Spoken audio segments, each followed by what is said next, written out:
Hello, my name's Dominic Fonte with Dominic Fonte Associates. I want to welcome you to 7406 Rolling Green Avenue Northwest, situated in Jackson Township, Jackson Schools, off of Strasser. It's a lovely area. This is a ranch home built in 2013, quality built with a big open concept, natural hardwood floors, natural light coming in, fireplace, just a nice open feel to the kitchen, granite countertops, wood cabinets that are gorgeous. It has 3 bedrooms and 3 full bathrooms. It's 3,400 square feet, including the lower level.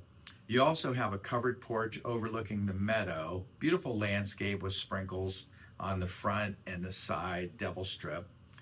The garage has a large opening, so if you have a vehicle with a rack or a topper that you can get in.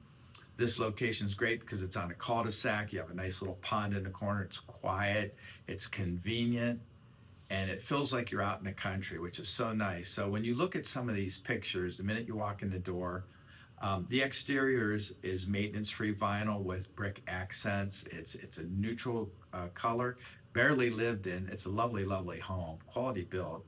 And the basement area, you have this rec space with like a kitchenette, plenty of storage, high quality property. This property can be viewed by calling me. My name's Dominic Fonte. You could call or text my team at 330-418-1535. Check out the property and the location. It's wonderful. Thanks for tuning in.